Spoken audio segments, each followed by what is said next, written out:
इस वीडियो में आपसे डिस्कस कर रहा हूँ चैप्टर ट्रिग्नोमेट्री इक्वेशन का प्रॉब्लम क्या है। Value of x and y satisfying this equation. हमें एक्स और वाई की वैल्यूज फाइंड आउट करना है जो इस इक्वेशन को सेटिस्फाई करें। डियर स्टूडेंट्स, इक्वेशन एक दे रखी है और हमें दो वेरिएबल फाइंड आउट करना होता है। कभी भी इस तरह के प्रॉब्लम्स को हमें सॉल्व करना होता है तो हमेशा प्रॉब्लम के अंदर कुछ हिडन कंसेप्ट या जुगाड़ को हमें समझना पड़ता है कि यार किस तरह से कुछ प्रॉब्लम से दे रखा है कि इसको सॉल्व किया जा सके। ठीक है, अगर आप चार ऑप्शंस को ध्यान से देखें तो चार ऑप्शंस में एक्स की वैल्यू 1 दे रखी है। इट मीन कि सवाल को मुझे अगर सॉल्व करना चाहिए तो x इक्वल टू 1 के लिए मुझे सॉल्व करना चाहिए। तो मैंने क्या किया, x की वैल्यू 1 यहाँ पर।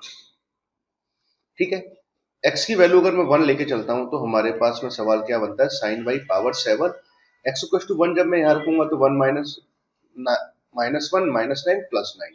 ये वाला हिस्सा तो जीरो हो गया। अगेन इस वाले पार्ट में पुट करते तो 1 माइनस 1 जीरो हो गया, माइनस 4 प्लस 4 ये भी जीरो हो गया। मीन्स x इक्वल टू 1 के लिए तो ये वाला पार्ट जीरो आ रहा है ना। आगे हम इसको ही लिख लेते हैं फिर, sec 2y पावर 2 आ जाएगा प्लस, और यहाँ आ गया हमारे पास cos y पावर 4 आ गया ना। पूरी प्रॉब्लम को अगर ध्यान से देखें तो साइन cos में ही कन्वर्ट करते हैं, sec को भी मैं cos में कन्वर्ट कर लेता हूँ।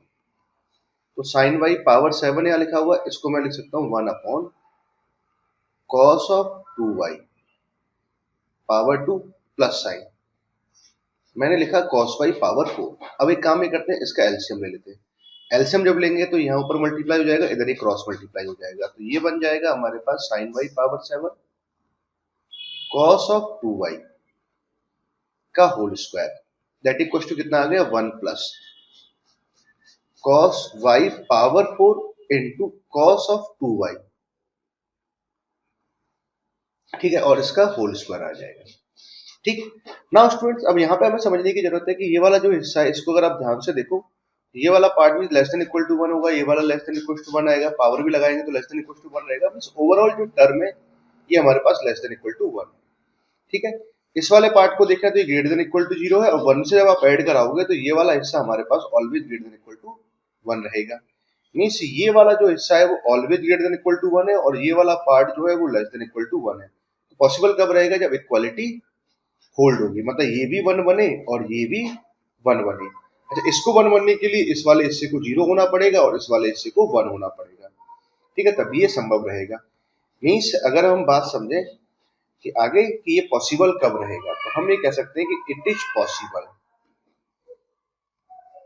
ये पॉसिबल होगा व्हेन, जब आपके पास में जो साइन y है power 7 into cos of 2y इसका होल स्क्वायर, इसकी वैल्यू तो 1 आए, एंड साथ ही साथ में ध्यान से देखें तो ये जो cos y power 4 into cos of 2y का whole square, that should be कितना होना चाहिए, 0 होना चाहिए। मीन्स हमें y का वैल्यू फाइंड आउट करना है जो इस इक्वेशन को भी सेटिस्फाई करे और साइमल्टेनियसली इसको भी सेटिस्फाई करे। ठीक है ना। अब इस सवाल को हमें सॉल्व करने के देखो दो तरीके हो सकते हैं। एक तो आप ऑप्शंस के थ्रू भी आ सकते हो, और y की वैल्यू चेक करनी है तो चाहो तो पहला दूसरा तीसरा ऑप्शन रख करके देख लो भाई कौन सा ऑप्शन सेटिस्फाई कर रहा है जो दोनों को सेटिस्फाई करे। या फिर आप नॉर्मली भी आप जा सकते हो, इन दोनों का प्रोडक्ट 1 आ रहा है तो प्रोडक्ट 1 आने का एक ही तरीका हो सकता है, जब ये भी 1 बने और ये भी 1 बने, या फिर ये -1 हो और साथ में ये भी -1 हो। तो -1 हो नहीं सकता है, cos स्क्वायर 2y की वैल्यू नेगेटिव नहीं आ सकती, तो ये वाला पार्ट तो रिजेक्ट हो जाएगा।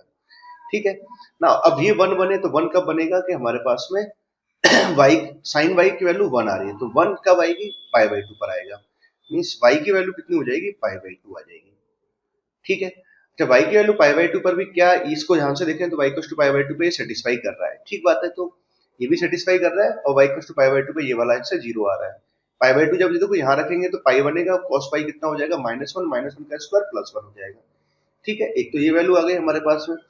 दूसरा, एक राउंड जब आप लगाओगे तो ये तो 0 से 2 पाई में सॉल्यूशन है, एक और राउंड जब आप लगाओगे तो अगला सॉल्यूशन कितना आ जाएगा, 2 पाई प्लस पाई बाई 2 आ जाएगा। इट मीन कि अगर आपको जनरल सॉल्यूशन अगर लिखना है तो जनरल सॉल्यूशन अगर हम लिखें तो y का वैल्यू कितना आ जाएगा, 2n pi plus pi by 2 आ जाएगा।